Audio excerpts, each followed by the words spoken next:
은퇴 후 가장 먼저 찾아온 변화는 알람 소리가 사라진 아침이었습니다. 수십 년간 저를 긴장시켰던 새벽의 부름이 멈추자 처음에는 그것이 달콤한 보상처럼 느껴졌습니다. 하지만 오래지 않아 아침은 저에게 가장 견디기 힘든 시간이 되었습니다. 목적 없이 눈을 뜨고 이미 높이 솟은 해를 보며 거실로 나올 때면 갈 곳 없는 제 존재가 집안의 정적 속에 잠식당하는 기분이 들었습니다. 우리는 알고 있습니다. 일상의 질서가 무너지는 순간 마음의 균형 또한 함께 무너진다는 사실을. 하지만 우리는 외면해 왔습니다. 아무것도 하지 않아도 되는 자유가 사실은 나 자신을 돌볼 의무마저 놓아버리게 만드는 가장 위험한 유혹이었다는 것을. 아침 2시간의 공백은 단순히 흘러가는 시간이 아닙니다. 내가 누구인지 증명하던 사회적 가면이 벗겨진 뒤 처음으로 마주하는 날것의 허무였습니다. 공자는 이러한 삶의 궤적 속에서 끊임없는 배움과 수양을 강조했습니다. 그는 15에 학문의 뜻을 두었고 30에 홀로 섰으며 50에 천명을 알았고 70에 이르러서야 마음이 원하는 대로 해도 법도에 어긋나지 않는 경지에 도달했다고 고백했습니다. 이 일련의 과정은 어느 날 갑자기 찾아온 행운이 아니었습니다. 매일의 일상을 정성스럽게 가꾸고 내면을 들여다보았던 수십 년간의 성찰이 쌓여 만들어진 것이었습니다. 지금 여러분에게 찾아온 아침의 무력감은 인생이 끝났다는 절망의 신호가 아닙니다. 오히려 삶 자체를 수행으로 살아가라는 두 번째 초대일지 모릅니다. 공자가 강조했던 자기 존재의 가치를 자각하는 일은 화려한 외적 성취가 아니라 매일 아침 자신을 정돈하는 작은 행위에서 시작됩니다. 그동안 저는 아침 시간을 효율과 생산성을 위한 도구로만 여겨왔습니다.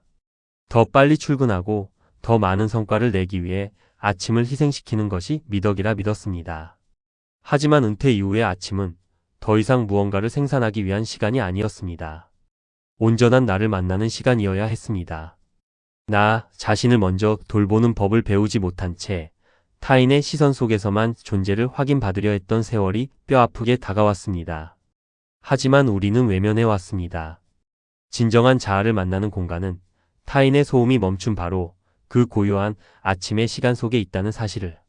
아침 2시간을 어떻게 보내느냐에 따라 우리는 내면의 본성을 발견하는 사람이 될 수도 있고 정체된 고독 속에 갇힌 사람이 될 수도 있습니다.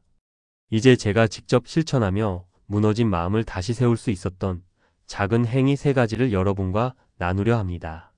첫 번째는 눈을 뜨자마자 이부자리를 정돈하고 정성스럽게 세안하는 것입니다. 거창한 일이 아닙니다.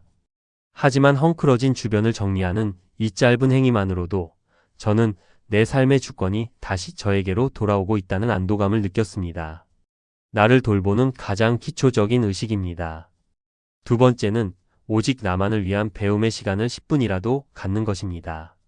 거창한 공부가 아니어도 괜찮습니다. 고전의 짧은 문장을 읽거나 내면의 목소리를 노트에 적어보는 것으로 충분합니다. 공자가 말한 배움의 기쁨은 시험을 위한 것이 아니라 나 자신을 이해하는 과정에서 찾아옵니다. 이 작은 습관이 하루의 감정을 조금씩 안정시켜 주었습니다. 세 번째는 창문을 열어 아침의 공기를 마시며 자연의 흐름을 느끼는 것입니다. 멀리 나가지 않아도 됩니다. 창가에 잠시 서서 바람을 느끼고 하늘을 바라보는 것만으로도 충분합니다. 흐르는 강물을 바라보듯 제 삶의 공허함을 수용하고 오늘 주어진 이 고요한 시간을 담담하게 받아들일 때 내면의 평온이 조금씩 찾아왔습니다. 우리는 알고 있습니다. 인생의 해가 저무는 것이 아니라 가장 고요하고 아름다운 노을이 물들고 있는 시간이라는 사실을. 하지만 우리는 외면해왔습니다. 이 고요함이야말로 우리가 평생을 세상의 소음 뒤에 숨겨두었던 우리 자신의 진짜 얼굴이라는 것을.